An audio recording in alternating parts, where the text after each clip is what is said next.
Hello students, कैसे हैं आप? Are you doing good? पढ़ाई अच्छी चलने लग रही है? कुछ समझ में आने लग रहा है या नहीं आने लग रहा? अगर नहीं आने लग रहा, कमेंट किया करो और बताया करो कि सर हमें ये नहीं आया और ये आ गया है, या फिर फ़ोन किया करो और बताया करो सर हमें इतना आ चुका है। और अगर आ चुका है तो वेल एंड गुड, आज इस चैप्टर को हम ख़त्म ही कर देते हैं। अगर हम अभी तक देखें तो हमने लास्ट क्लास के अंदर बहुत सारी बैक्टीरियल डिजीज देखी, mode of transmission of disease के बारे में हमने पढ़ा, एंड ऑर्गन स्पेसिफिक यानी कि कोई स्पेसिफिक ऑर्गन के ऊपर एक्ट करता है, जिस पैसे से आए केवल उसी के ऊपर, या फिर अल्टीमेटली किसी दूसरे टारगेट ऑर्गन के ऊपर जो है वो एक्ट करता है। तो हमने इन चीज़ों के बारे में बात की। आज की क्लास के अंदर हम डिस्कस करेंगे different type of bacterial diseases, किस तरीके से हम प्रिवेंट कर सकते हैं, यानी कि प्रिवेंशन ऑफ डिजीजेस। इसके अलावा वैक्सीनेशन के बारे में जो है हम डिटेल के अंदर जो है वो पढ़ेंगे। स्टार्ट करते हैं आज की क्लास।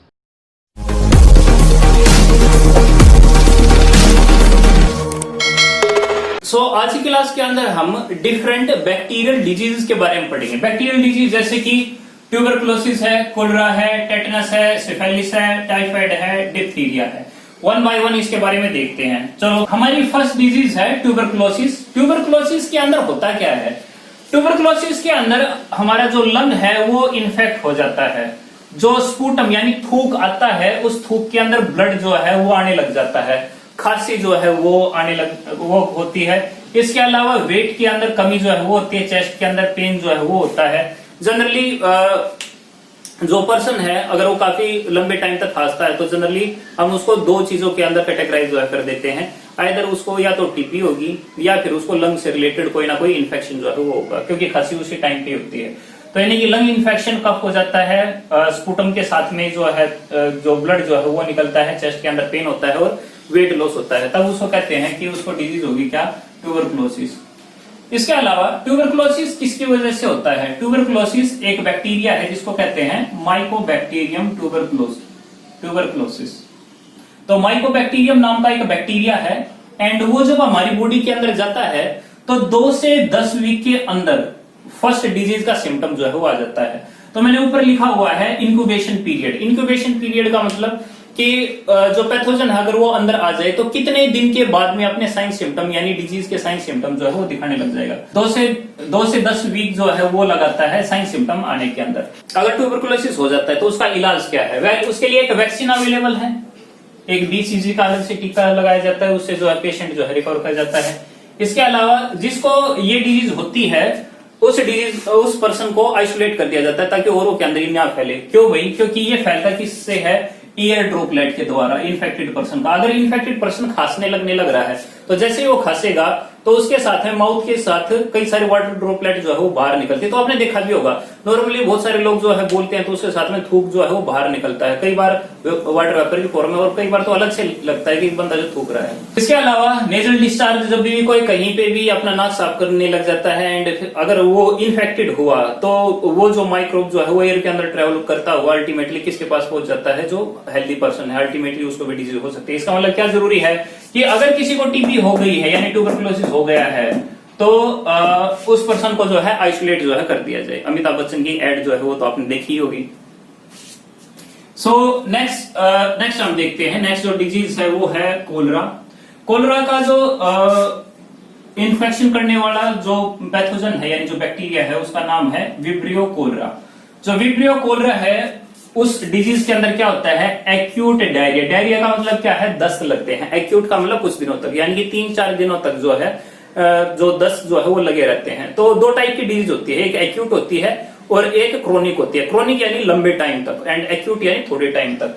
तो यानी कि डायरिया यानी कि दस्त लगते हैं, और वो दस्त कैसे होते हैं? थोड़े टाइम के होते हैं, लेकिन जो दस्त है उसके अंदर राइस लाइक जो बाहर से जो है वो मतलब अलग से दिखता है कि चावल से जो है वो बिखरे हुए हैं, वेस्ट है, समझ सकते हो, ठीक है। इसके अलावा उसको वोमिटिंग यानी कि जो उल्टी जो है वो भी होती है। अगर किसी को कोलेरा अगर हो जाता है यानी अगर उसको दस्त लग जाए तो उसके लिए एड भी आती है, क्या ले? ORS ले, ठीक है। बैक्टीरिया को मारने के लिए जो दवाई दी जाती है उनमें सबसे जो पॉपुलर है वो है एंटीबायोटिक। एंटीबायोटिक को 2 पार्ट के अंदर पढ़े।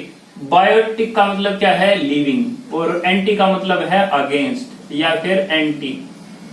तो इसका मतलब क्या है किसी लिविंग ऑर्गेनिज्म को अगर कोई किल कर देता है केमिकल्स के द्वारा, तो उस केमिकल को क्या बोलते हैं? एंटीबायोटिक। तो एंटीबायोटिक ऐसे केमिकल होते हैं जो जनरली बैक्टीरिया को मारने के अंदर काम आते हैं। आपको कभी भी बुखार हुआ हो या किसी टाइप का इन्फेक्शन हुआ हो तो जनरली एंटीबायोटिक जो है वो दी जाती है, क्योंकि वो बैक्टीरिया को जो है किल कर देती है जो हमें डिजीज पहुंचाते हैं। इसके अलावा ये फैलता किसके द्वारा है? कॉन्टामिनेटेड फूड एंड वाटर, यानी कि जो पानी है वो साफ नहीं है या खाना जो है वो समहाउ उसके अंदर डस्ट वगैरह या फिर जर्म जो है वो आए हुए हैं। तो डिजीज से बचा कैसे जा सकता है? सिंपल है भाई, पानी को उबाल लें और जो खाना है उसको क्लीन करके खाएं। ऐसे नहीं है डायरेक्टली कैसा भी खाना जो है वो अंदर ले ला। ये कहते भी हैं कि बाहर का खाना जो है नहीं खाना चाहिए। क्यों नहीं खाना चाहिए? क्योंकि वहां पर इतनी ज्यादा हाइजीनिक कंडीशन नहीं होती। तो चीज बाहर से लेके आओ और घर पे बनाओ और घर पे जो है खा लो। कारण क्या है? हाइजीनिक है। अगर बाहर का अगर खाओगे तो डस्ट पोल्यूशन जो है उन चीजों के ऊपर हमेशा जो है पड़ा रहता है एंड उससे जो है बीमारी जो है वो हो सकती है। नेक्स्ट देखते हैं भाई थर्ड डिजीज। थर्ड क्या है? टेटनस। टेटनस किसी वजह से होता है? Clostridium tetani. टेटनी के अंदर होता क्या है? जो मसल जो है वो कॉन्ट्रैक्ट रहती है एंड वो काफी ज्यादा पेनफुल होती है। इसकी वजह से तो पैरालिसिस भी हो जाता है। कभी एक टाइम हुआ करता था कि अगर किसी को लोहे से अगर कट लग गया तो कट लगने के बाद उसका घाव जो है भरता नहीं था एंड धीरे धीरे करके उसकी जो है डेथ हो जाती थी। आज के टाइम पे ऐसा नहीं होता। क्यों नहीं होता? क्योंकि भाई आज के टाइम पे जो एंटी टेटनस के जो इंजेक्शन जो है वो अवेलेबल है। तो जैसे ही किसी को लोहा लगता है तो डॉक्टर सबसे पहले एक इंजेक्शन मंगवाता है टेटनस का एंड वो लगा देता है। तो टेटनस करने वाला नहीं है, एंटी टेटनस वैक्सीन है। उसके अंदर ऐसा टॉक्सोइड प्रेजेंट है जो टेटनस वाले पैथोजन को जो है मार देता है। टेटनस का पैथोजन कौन है? क्लोस्ट्रीडियम टेटनी है। जनरली 4 से 21 दिन के अंदर जो है ये अपने साइन सिम्टम जो है दिखाने लग जाता है। जब भी आपको घाव हो तो घाव के टाइम पे जो है बीटाडीन जो है वो लगाए। बीटाडीन को अगर हम इन अदर वर्ड हम कह सकते हैं तो एक टाइप का आयोडीन सॉल्यूशन जो है वो होता है। ठीक है जी। तो ये होता किस तरीके से है? वेल अगर हम इसको देखें तो जो ये टेटनस का जो पैथोजन है यानी कि क्लोस्ट्रीडियम टेटनी है वो पाया जाता है सोयल के अंदर। तो अगर कोई पर्सन खेलने लग रहा है और खेलते खेलते अगर उसको मिट्टी अगर लग जाती है एंड मिट्टी के अंदर अगर वो माइक्रोब इस ओनली मैटर ऑफ चांस, हो सकता है उसके अंदर हो सकता है ना हो। लेकिन आज के टाइम पे क्यों रिस्क ले भाई? पहले के टाइम पे तो जब आपके पास फैसिलिटी नहीं है तो ठीक है, इट्स ओके। बट आज के टाइम पे रिस्क जो है वो नहीं लेना चाहिए, मिट्टी जो है वो नहीं लगानी चाहिए। पर्टिकुलरली जिसके बारे में ना पता हो कि अब तक ऐसा इन्वायरमेंट हो वहां की तो मिट्टी लगानी ही नहीं चाहिए। क्योंकि क्या हो सकता है उसके अंदर क्लोस्ट्रीडियम टेटनी हो सकता है एंड वो कोज कर सकता है क्या? एक टाइप का जो पेनफुल मसल कॉन्ट्रैक्शन जो है वो हो सकती है। पैरालिसिस भी जो है वो भी हो सकता है। तो जो वुंड है उसके द्वारा जो है पैथोजन अंदर चला जाता है। तो इसलिए हम प्रिवेंट कैसे करेंगे? आयोडीन सॉल्यूशन जो है उसको हम डालेंगे एंड अलग से टेटनस का जो सुआ जो है वो हम उसको लगवा लेंगे। फोर्थ है सिफिलिस। सिफिलिस एक टाइप की एसटीडी है। What is STD? Sexually transmitted disease, यानी कि सेक्स के दौरान अगर एक पर्सन है उससे वो डिजीज किसी दूसरे पर्सन के अंदर चली गई तो हम नॉर्मली उसको कहते हैं कि वो एक एसटीडी है। इन अदर वर्ड हम उसको ये भी कह देते हैं कि इसका ट्रांसमिशन किसके द्वारा होता है? सेक्सुअल कॉन्टेक्ट के द्वारा। एक और तरीका है भाई, अगर मदर इन्फेक्टेड है तो मदर के अंदर जो बीमारी है, बीमारी किसकी? सिफिलिस की। सिफिलिस किस वजह से होता है? ट्रिपोनिमा पैलिडियम की वजह से होता है। तो ट्रिपोनिमा पैलिडियम अगर मदर के अंदर प्रेजेंट है तो प्लेसेंटा के थ्रू उसके बच्चे के अंदर भी हो सकती है। ये तो बहुत बड़ा सीरियस जो है क्वेश्चन मार्क है एंड नॉर्मली ऐसा करते भी हैं। अगर माँ को कोई डिजीज होगी तो बच्चे को वो डिजीज हो सकती है। तो इस वजह से क्या करें? जब भी कोई भी लेडी प्रेग्नेंट होती है तो उसका बार बार में चेकअप करवाया जाता है जो अलग अलग हॉस्पिटल है उसके अंदर हर मंथ बाय मंथ, ताकि ये पता लगता रहे कि उसको प्रॉपर न्यूट्रिशन मिलने लग रहा है एंड उसको कोई डिजीज है तो उसका जो है साथ के साथ जो है ट्रीटमेंट जो है वो साथ में जो है कर देते हैं। तो ये काफी जरूरी है। तो सेक्सुअल कॉन्टैक्ट या फिर प्लेसेंटल ट्रांसफर के द्वारा जो है हमारा ट्रिपोनिमा पैलिडियम जो है वो जा सकता है एंड उसकी वजह से क्या हो सकता है भाई? ये करता है लेसेंस यानी कि घाव करता है जिसके अंदर पेन जो है वो नहीं होता। स्किन के अंदर रैशेज होने लग जाते हैं, जॉइंट जो है वो स्वेलन हो जाता है, बुखार जो है वो ज्यादा हो जाता है। तो क्या इसका इलाज संभव है? बिल्कुल। इसके लिए भी एंटीबायोटिक है। बैक्टीरिया को मारने के लिए ही एंटीबायोटिक जो है वो यूज की जाती है। तो antibiotic are use to kill the bacteria. ठीक है, तो चाहे वो किसी भी टाइप का बैक्टीरिया, चाहे वो ट्रिपोनिमा पैलिडियम हो, चाहे वो क्लोस्ट्रीडियम टेटनी हो, चाहे वेबियो कोलरा हो या फिर माइकोबैक्टीरियम, इन सभी को मारने के लिए जो मेडिसिन यूज की जाती है वो कौन सी है? एंटीबायोटिक। इसके अलावा सेक्सुअल कांटेक्ट को पर्टिकुलरली जो इन्फेक्टेड पर्सन है अगर उससे अगर बच के रहेंगे, वैसे तो छोटे बच्चे हो आप, ठीक है, बट कोई दूसरा सिनेरियो जनरली विदेशों के अंदर ऐसा हो जाता है, तो अगर ऐसी चीज अगर इससे अगर बच के रहेंगे तो जो हार्मफुल डिजीज है जैसे सिफिलिस जो है उससे जो है बचा जा सकता है। नेक्स्ट भी टाइफाइड।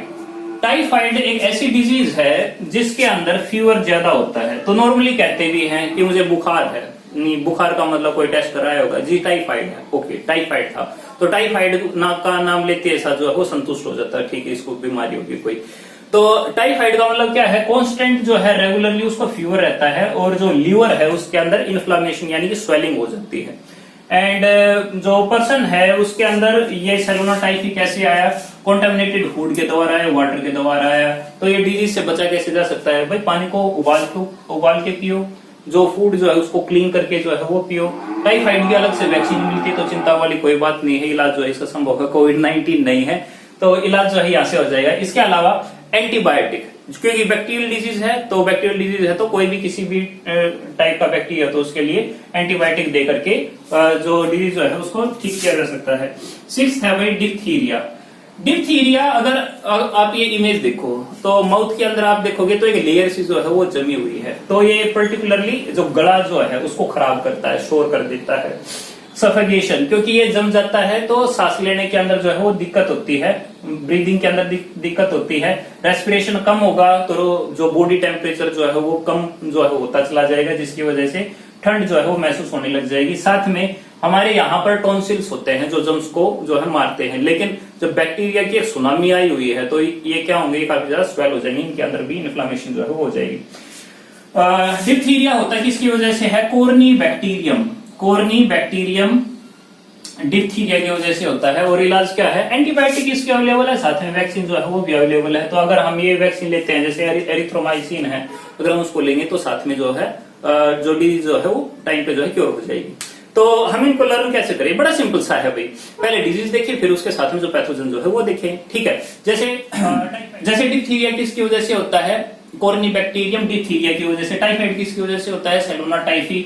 सिफिलिस किसकी वजह से होता है? ट्रिपोनिमा पैलिडियम की वजह से। टेटनस किसकी वजह से होता है? हमारा क्लोस्ट्रिडियम टेटनी की वजह से। कोलरा किसकी वजह से होता है? Vibrio cholera. ट्यूबरकुलोसिस किसकी वजह से होता है? माइकोबैक्टीरियम। तो पहले तो जो है केवल ये सेक्शन याद रखना है।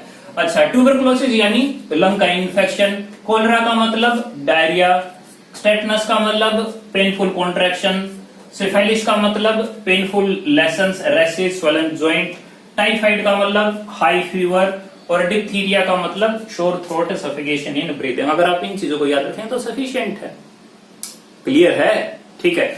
सो अब बात आ जाती है जब इतनी सारी डिजीज हो सकती है तो उसको प्रिवेंशन किस तरीके से किया जा सकता है, यानी इतने सारे जो सिम्टम आने लग रहे हैं तो प्रिवेंट किस तरीके से किया जा सकता है। तो टॉपिक बड़ा सिंपल सा है भाई, प्रिवेंशन किस तरीके से हो सकता है।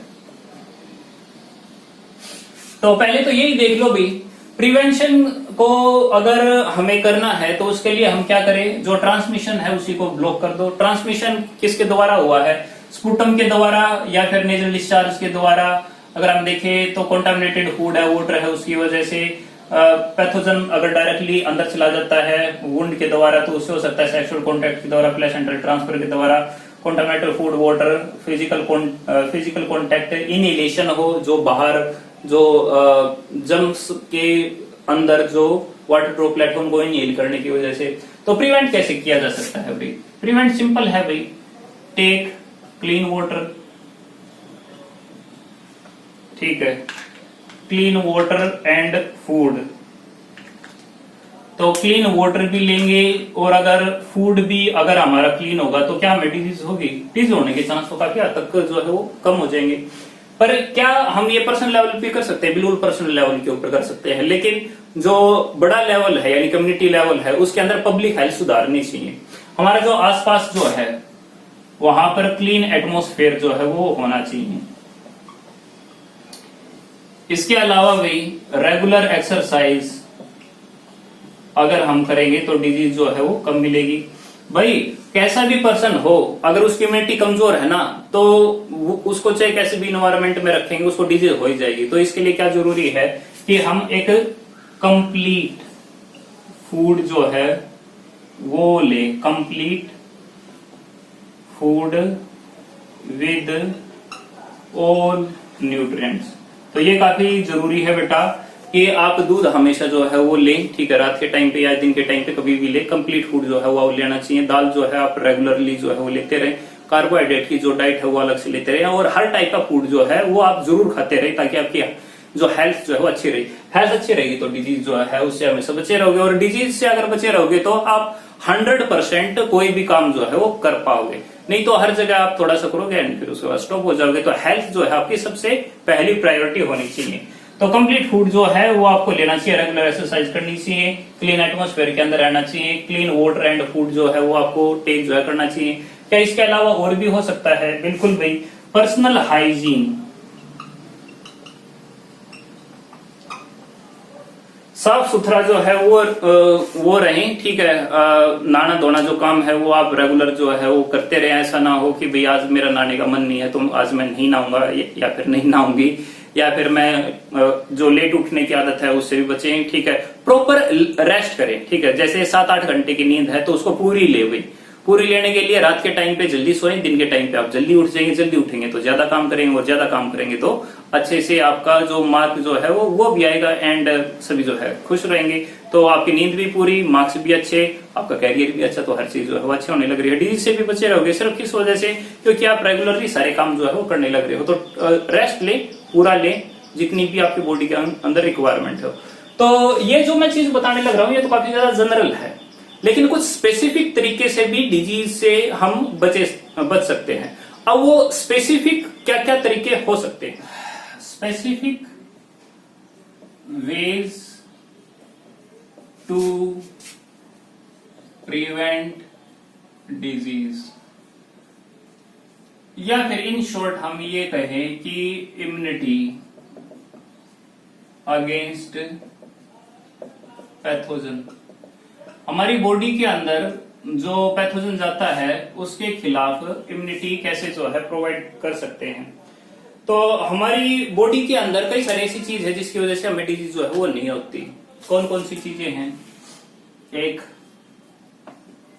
एक्सटर्नल डिफेंस है, और एक इंटरनल डिफेंस है। एक्सटर्नल डिफेंस का मतलब क्या भाई? जैसे स्किन है, स्किन क्या करती है? ये प्रिवेंट करती है माइक्रोब एंट्री इन बॉडी। मान लो आपकी बॉडी के अंदर अगर स्किन ही ना हो तो क्या हो? बाहर की हवा के अंदर जितने भी पैथोजन है वो सारे के सारे अंदर चले जाएंगे, डिजीज कॉज करेंगे। जब तक स्किन है इन्फेक्शन होना ना के बराबर है, ठीक है। लेकिन फिर भी we have certain areas through which जो है बॉडी के अंदर जो पैथोजन जा सकता है। तो उसके लिए क्या है? Tears has lysozyme that kill pathogen. तो आंसू जो निकलते हैं उनके अंदर क्या प्रेजेंट है? लाइसोजाइम जो है वो प्रेजेंट होते हैं, और वो क्या करते हैं? पैथोजन को मार देते हैं। तो पैथोजन डायरेक्टली आंखों के द्वारा जो अंदर नहीं जा सकते। जो ईयर है, ईयर हैज ईयर वैक्स, जिसको सुरमन भी कहते हैं, डेट किल पैथोजन, या फिर प्रिवेंट कर सकता है। क्या प्रिवेंट कर सकता है? पैथोजन की entry, pathogen entry in body. इसके अलावा और क्या हो सकता है? म्यूकस की लेयर है वही इन रेस्पिरेटरी ट्रैक्ट, ठीक है। इसके अलावा और क्या है भाई? HCl है, HCl ऑफ स्टमक। तो स्टमक के अंदर जो HCl है, अगर पैथोजन माउथ के द्वारा अंदर चला गया तो क्या होगा? जो HCl जो है वो उस पैथोजन को वहीं पे मार देगा। तो ये कुछ वेज है जिसके द्वारा हमारा जो इम्यून सिस्टम है हमें बीमार होने नहीं देता। नहीं तो आप हमेशा पैथोजन से घिरे हुए हो। एयर के अंदर जो है हमेशा पैथोजन जो है प्रेजेंट होते हैं, लेकिन ऐसा थोड़ी ना कि आप तभी बीमार हो जाते हो। आप तो बीमार तब होते हो जब आप हद से ज्यादा पैथोजन को लेकर जो है एक्सपोज हो जाते हो। कुछ हमारे अंदर इंटरनल डिफेंस भी है। इंटरनल डिफेंस के अंदर क्या क्या चीज आ जाती है, like we have WBC that engulf pathogen, तो इसको बोलते हैं हम फैगोसाइटोसिस। तो हमारे पास में WBC है, which are the scavenger, these are the soldiers of our body, कि बाहर से कोई भी आएगा उसको जो है ये मार देंगे, उसको जो है निकल जाएंगे। इसके अलावा we have B cell that make antibody. Antibody क्या होती है, एंटीबॉडी जो है एक वाई शेप की स्ट्रक्चर होती है एंड वो पैथोजन की एंट्री को जो है रोक देती है, उसको अंदर जो है वो नहीं जाने देती। इसके अलावा और क्या है भाई, we have T cell that kill germ cell, ठीक है। इसको अलग से हम साइटोटॉक्सिक टी सेल भी कहते हैं। साइटोटॉक्सिक टी सेल क्या करता है, कोई पैथोजन हो उसके अंदर जो है टॉक्सिक मटेरियल डाल देता है, अल्टीमेटली उससे क्या होता है, उसकी डेथ जो है हो जाती है। इसके अलावा मेमोरी सेल जो है वो प्रेजेंट होती है, और जो मेमोरी सेल है वो क्या करती है, वो रिकॉग्नाइज करती है सर्टेन पैथोजन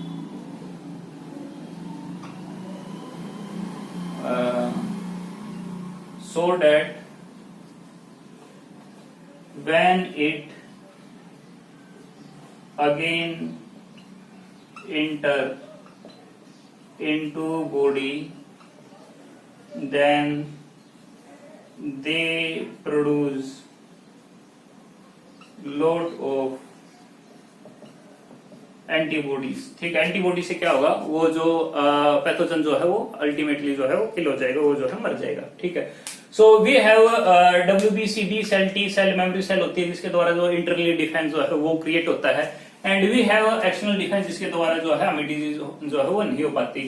इसके अलावा अगर हम देखें तो हमारी जो बुक है उसके अंदर एक अलग से कॉन्सेप्ट आता है, वो है वैक्सीनेशन का। अब वैक्सीनेशन क्या है, थोड़ा उस चीज को हम समझते हैं। एक साइंटिस्ट था जिसका नाम था एडवर्ड जिन्नर, और एडवर्ड जिन्नर यूरोपियन था, और उसने देखा कि यूरोप के अंदर चेचक नाम की डिजीज काफी ज्यादा फैलने लग रही है। चेचक यानी कि जो स्मॉल पॉक्स है वो काफी ज्यादा फैलने लग रही है। तो स्मॉल पॉक्स का काफी ज्यादा फैलना, एंड उस टाइम पे लोगों का, पर्टिकुलरली जो गांव है उनका कहना कि भाई जो दूधिया होते हैं उनको स्मॉल पॉक्स डिजीज नहीं होती। तो उसने इस बात की ज्यादा तय में जाने के लिए ये डिफरेंट पेशेंट के अंदर देखा कि जो दूधिया होते हैं यानी जो मिल्क मेड होते हैं, क्या उनको सच में चेचक नहीं होता, एंड ही फाउंड कि हाँ उनके अंदर सच में नहीं होता। दूधिया है पर्टिकुलरली उनके अंदर एक डिजीज जो है वो पाई जाती थी जिसको बोलते थे काउपॉक्स, यानी तो जो काउपॉक्स है उसके अंदर अलग से जो है जो फोड़े फुंसी जो है हल्के हल्के जो है वो हो जाते थे, थोड़े टाइम के बाद जो है वो ठीक भी हो जाते थे, एंड उसके अंदर कोई भी किसी भी टाइप का पेन जो है वो नहीं होता था। उसने क्या किया कि जिसको काउपॉक्स था उस काउपॉक्स के कैंक्रियम में से उसने फ्लूइड निकाला, एंड उसने एक दूसरे पेशेंट के अंदर उसने अंदर डाल दिया, एक हेल्दी पर्सन के अंदर जिसको कोई भी डिजीज नहीं थी। उसको जो पर्सन है यानी जो बच्चा था जिसको वो इंजेक्शन दिया गया वो कुछ टाइम के लिए जो है बीमार हो गया, एंड फिर उसके बाद वो नॉर्मल हो गया। फिर उसने वो सेम पर्सन जो है दोबारा से बुलाया, एंड फिर उसने जो है स्मॉल पॉक्स का इंजेक्शन दिया। स्मॉल पॉक्स का इंजेक्शन देने की वजह से होना क्या चाहिए था, उसको जो है स्मॉल पॉक्स डिजीज हो जानी चाहिए थी, लेकिन उसको डिजीज हुई नहीं। अब उसको डिजीज क्यों नहीं हुई, इसलिए वजह से नहीं हुई क्योंकि उसने कुछ जो काउपॉक्स का जो लिक्विड जो है वो उसके अंदर डाल दिया था। तो व्हाट इट मींस कि जिसको काउपॉक्स है उसको स्मॉल पॉक्स नहीं हो सकता, एंड स्मॉल पॉक्स समहाउ किसी ना किसी तरीके से एक इम्यूनिटी डेवलप कर देता है जिसकी वजह से वो डिजीज जो है वो नहीं होती। इसी की बिहाफ पे वैक्सीन जो है वो डेवलप हुई। तो जनरली वैक्सीन होता क्या है, जो वैक्सीन है, vaccine are the weak pathogen या फिर डेड पैथोजन या फिर हो सकता है उसकी टॉक्सिक फॉर्म दैट मॉडिफाइड। ठीक है, तो वैक्सीन क्या होती है, कोई भी वीक पैथोजन हो सकता है, तो पैथोजन जनरली डिजीज कोज करता है, लेकिन वीक कह दिया तो यानी कि पैथोजन डिजीज कोजिंग तो है पर वो डिजीज कोज करता नहीं है क्योंकि वो वीक है। या फिर डेड पैथोजन जो है वो हो सकता है, या उसकी कोई भी टॉक्सिक फॉर्म हो सकती है, लेकिन वो टॉक्सिक फॉर्म कैसी है, मॉडिफाइड है भी, एंड मॉडिफाइड होने की वजह से वो भी डिजीज जो है वो कोज नहीं करती। विच when introduced in the patient it develop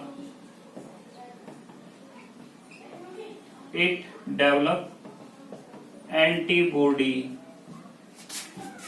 या फिर memory against the real pathogen। तो इसको थोड़ा ऐसे समझो भाई कि एक डिजीज चली हुई है जिसको हम कहते हैं स्मॉल पॉक्स। तो मैं चाहता हूं कि मेरा जो बच्चा है उसको स्मॉल पॉक्स जो है वो ना हो, तो मैं कैसे उसको जो है रोक सकता हूं। मैं उसको इस तरीके से रोक सकता हूं कि मेरा जो इम्यून सिस्टम है वो पहले ही रिकॉग्नाइज कर ले कि ये जो है स्मॉल पॉक्स का जो है पैथोजन है, एंड इसको जो है किल करना है। तो यानी कि रिकॉग्निशन ज्यादा जरूरी है। तो रिकॉग्निशन किस तरीके से हो सकती है, बड़ा सिंपल सा है कि मैं अपने बच्चे के अंदर पहले से ही कोई ऐसा पैथोजन डाल दूं जो किसके जैसा हो, बिल्कुल वैसा ही हो जैसा कि स्मॉल पॉक्स का होता है, लेकिन वो डिजीज नहीं पहुंचाने वाला होना चाहिए, नहीं तो काफी बड़ी गड़बड़ हो जाएगी। अगर मैं वीक पैथोजन डाल देता हूं उसकी बॉडी के अंदर, तो उससे क्या होगा कि जो मेरा बच्चा होगा वो बच्चा अपनी बॉडी के अंदर उसके खिलाफ एंटीबॉडी जो है वो डेवलप कर लेगा। अगर स्मॉल पॉक्स का वायरस उसकी बॉडी के अंदर गया तो एंटीबॉडी पहले से बनी हुई है, तो वो उसको जो है रिकॉग्नाइज कर लेगा उस पैथोजन को, एंड उस पैथोजन को जो है वो मार देगा, एंड उसको डिजीज जो है वो नहीं होगी। जनरली किसी भी चीज की वैक्सीन का जो रोल जो है वो यही होता है कि वो जो रियल पैथोजन है उसकी वीक फॉर्म है या फिर जो है उसकी मॉडिफाइड फॉर्म है जो डिजीज कोज नहीं करती, लेकिन उसे खिलाफ जो है एंटीबॉडी जो है वो बन जाती है, ताकि जब सच में वायरस जाता है या फिर कोई पैथोजन जाता है तो उस टाइम पे डिजीज जो है उसको ना हो। So this is the end of the lecture and this is the end of the chapter. अगर आपको ये पसंद आया है तो लाइक करें, सब्सक्राइब नहीं किया तो सब्सक्राइब कीजिए, कमेंट करें क्या आपको नहीं आया है, कॉन्टेक्ट करें, एंड लगातार जो है पढ़ते रहे, अपने आप को बचाए रखें कोविड-19 से, एंड थैंक्स फॉर